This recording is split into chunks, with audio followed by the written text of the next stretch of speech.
It all started when one man in 2013 came up with an idea to revive the old Silk Road. And that man was none other than China's President Xi Jinping. In October of 2013, Xi gave a speech in Kazakhstan, where he first floated the idea of the Belt and Road Initiative.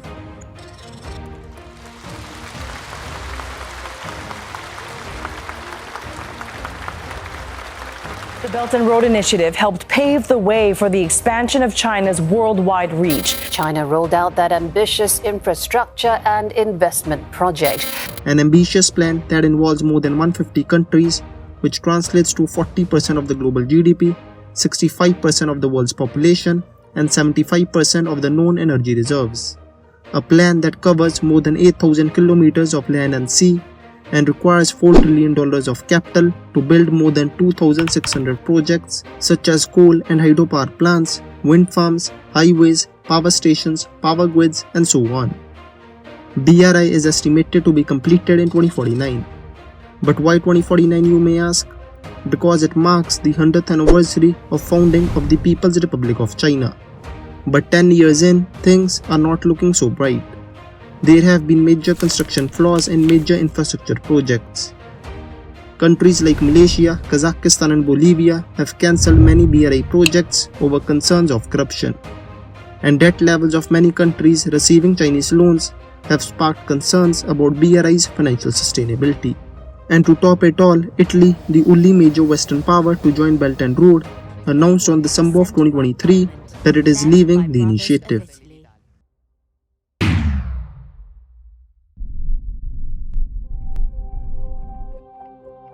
China experienced a rapid economic rise since 1978, when the country began to reform and open up its economy.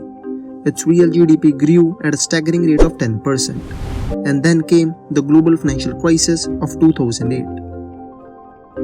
And China's government was worried, so it started pumping a lot of money into the Chinese economy, which resulted in a massive domestic infrastructure construction and huge domestic investment in heavy industries. And as a result, the economy was already overheating with a lot of excess capacity. And in order to prevent a collapse, the Chinese government asked its companies and exporters to go out and seek more lucrative returns in the international market. And as a result, in 2013, the Chinese government launched the Belt and Road Initiative. The objective of BRI was clear. China wanted global domination. China wanted to expand its economic and political influence and also create right conditions for its companies to go global. And it was already showing up. In 2010, China became the world's second largest economy. In 2011, it became the world's largest manufacturer. And right now, it is the largest economy in terms of purchasing power parity.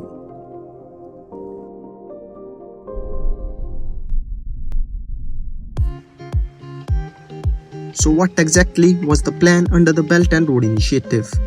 Belt refers to the land routes, whereas the road refers to the maritime network, that is shipping lane running from China to Europe and the Middle East through the Indian Ocean and the South China Sea. Belt is made up of 6 corridors, from Jilin to St. Petersburg in Russia, from Shandong to Denmark, from Kazakhstan to Turkey, from Henan to Malaysia, from Guangdong to Bangladesh, from Xinjiang to Pakistan. This corridor is also known by the name of China-Pakistan Economic Corridor. This is where the economic belt meets the maritime road, and it is a win-win deal for both China and Pakistan. As for China, this corridor means a strategic outlet to the Arabian Sea, a new alternative route for oil and gas through West Asia, and for Pakistan it means a lot of money.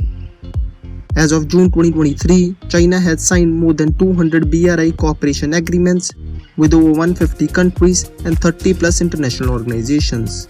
As we speak, roads, railway lines, shipping routes, ports, industrial parks, oil refineries and power plants are being built in at least 72 countries. The World Bank reckons that China's BRI project could lift 7 million people out of extreme poverty and could boost global trade by 6.2%. For example, in Djibouti, its BRI project includes a major port, a new railway line to the Ethiopian capital, and a gas pipeline.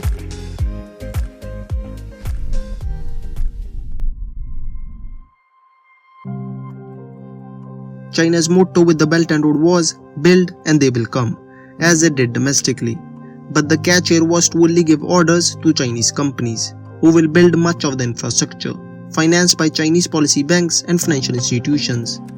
Now the problem here is that China has given loans to countries which just cannot repay, where the government is unsustainable, has weak democracy, or the security situation is precarious.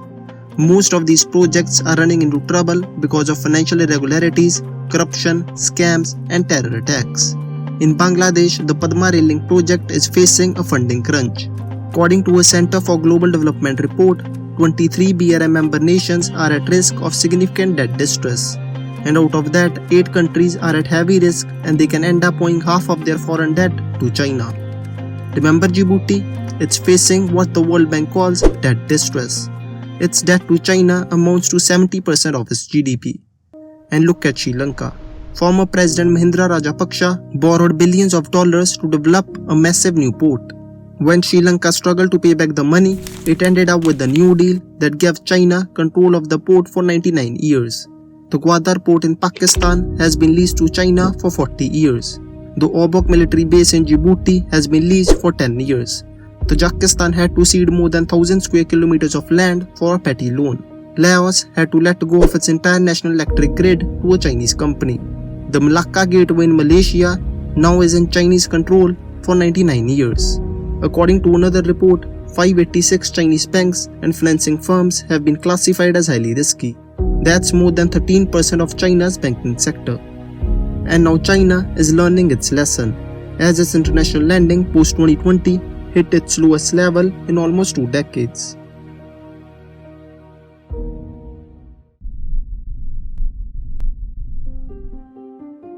In June of 2021, Western powers led by the United States announced in the G7 summit that they set out their own plan to compete with China's BRI, called B3W, that is, Build Back Better World, under which they will collectively provide hundreds of billions of dollars to low and middle income countries with emphasis on climate change, health security, digital technology, and gender equity.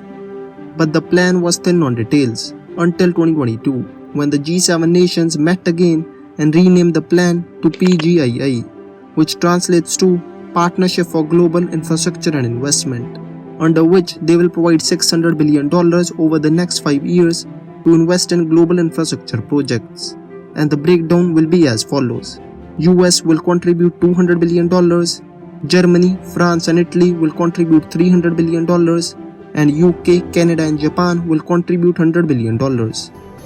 But will $600 billion be enough to match the scale and size of China, who has spent more than $1 trillion in the past decade alone and has a plan to spend $3 trillion more? This only time will tell. But one thing is for sure, growing competition between the West and China will give more choice, opportunity and crucially more money to the developing countries that desperately need it.